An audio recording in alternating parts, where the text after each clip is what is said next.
vient d'être choisi par son Excellence le Président de la République, M. Jovenel Moïse, pour succéder à l'ancien directeur général, M. Daniel Denis, qui s'est empêché et qui n'est pas présent avec nous ce midi. Monsieur Daniel Denis, qui a démissionné pour convenance personnelle. En souhaitant au nouveau directeur général AI la plus cordiale et bienvenue, je voudrais aussi lui dire bienvenue chez vous, Monsieur Monazar, car la plupart des membres de cette assistance le savent. Monsieur le directeur général AI, vous avez exercé la fonction de directeur adjoint à la direction de contrôle et réglementation industrielle, avant d'être promu à ce nouveau poste de responsabilité. Et à ce titre, vous avez eu l'occasion d'expérimenter tant le mode de fonctionnement du ministère que les niveaux de collaboration qu'il convient d'obtenir de ses collaborateurs et du personnel en général pour être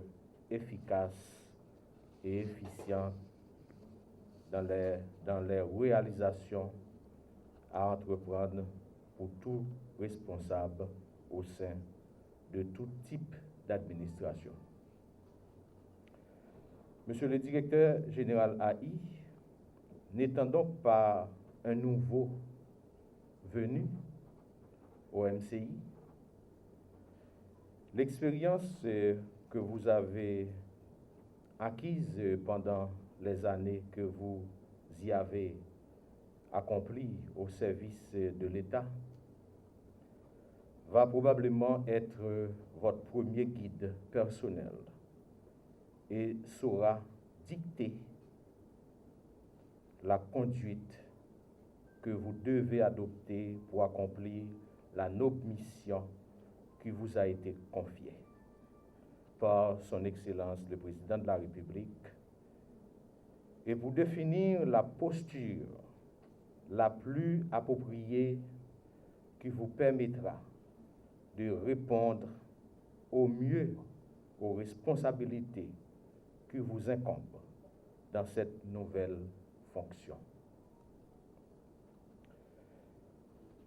Attendez-vous, Monsieur le directeur général AI, à devoir être disponible et à devoir également dégager beaucoup d'énergie pour mener à bien réaliser les tâches quotidiennes de gestion technique et d'administration qui relèvent de votre compétence. Le ministre du Commerce et de l'Industrie a pour principal guide la feuille de route qui lui a confié le chef du gouvernement. Il se fera le devoir de partager avec vous ce qui fait l'essentiel du contenu de ce guide qui vous permettra de prendre connaissance de votre prise de charge, des grandes lignes, des grands chantiers à explorer sur ce grand chemin à parcourir pour contribuer à l'accomplissement de la mission et des attributions du MCI. Vous aurez le loisir d'accéder à tous les dossiers en cours et même en suspens, dont le suivi, la finalisation de pans de vos actions par les biais, bien entendu, d'une collaboration que je souhaite, sinon parfaite, du moins cordiale, entre vos collaborateurs immédiats, vos subordonnés, qui sont les directeurs, les coordonnateurs et les autres cadres techniques et les employés au service de l'État qui sauront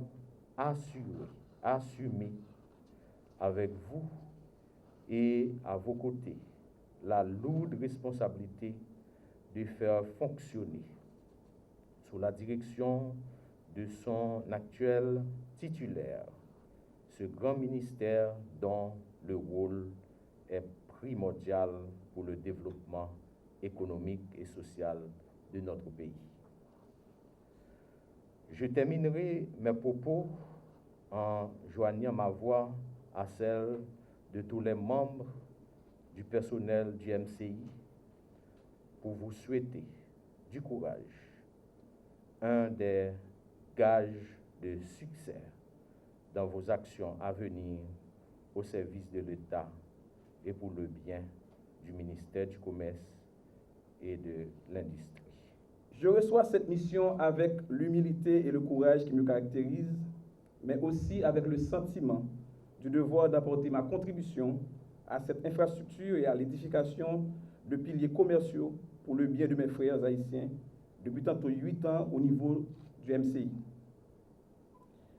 Et je voudrais vous rassurer et vous dire combien je suis conscient du challenge qui m'attend et animé de l'obligation du résultat. Même si la tâche paraît immense, mais ce n'est pas une œuvre impossible. Cette confiance placée en ma personne doit être marquée d'impératifs de réussite et d'efficacité dans la mise en œuvre de l'action administrative et de politiques publiques sectorielles dans l'intérêt de la nation, de la patrie commune. Et je m'attellerai avec dévouement à traduire dans les faits les pivots de la vision du ministre qui reflète les lignes directrices du gouvernement en harmonie avec la politique établie et les desiderata du secteur privé et de la population. Mesdames, Messieurs, servir le pays à titre de directeur général du ministère du Commerce et de l'Industrie revient à prendre des actions urgentes visant la protection des consommateurs, la lutte contre la hausse généralisée des prix, la promotion des PME, la création des toutes petites entreprises, la formalisation du secteur informel, les reprises des activités industrielles et l'adoption de l'innovation dans le secteur industriel, l'appui des projets d'entrepreneuriat, l'incorporation d'Haïti dans les échanges régionaux et mondiaux. Ces visions doivent s'exprimer dans le cadre de politiques publiques en adéquation avec nos ressources et exercées par un personnel qualifié. C'est pourquoi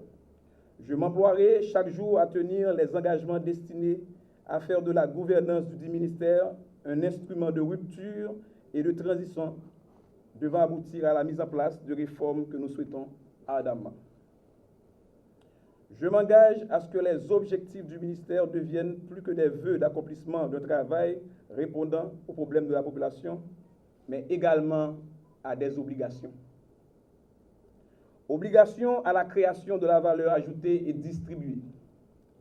Obligation de doter le pays et de conduire une politique industrielle avec pour incidence de créer des pôles industriels à travers le pays en général, en conformité avec la vision du ministre et la feuille de route du gouvernement. Cette volonté se manifestera par la remobilisation des micro-parcs industriels, tout en valorisant les spécificités régionales et en s'accentuant sur la formation, le renforcement des chaînes de valeur, les projets innovants et l'environnement légal y relatif. À ce titre, l'agro-industrie, gage de compétitivité, demeure notre priorité avec des financements et des garanties des prêts à l'exportation. Obligation aussi de favoriser les échanges commerciaux par un arsenal normatif adapté à la réalité du commerce national, régional, le cadre du CARICOM par exemple, et international. Le ministère, à travers la direction générale, s'engagera aussi à soutenir toute idée permettant la libre circulation des marchandises locales, la production de biens et de services et l'investissement local. Aussi, les actifs de la diaspora seront dynamisés, privilégiés et protégés. Il sera donc un impératif d'intégrer aussi les chambres de commerce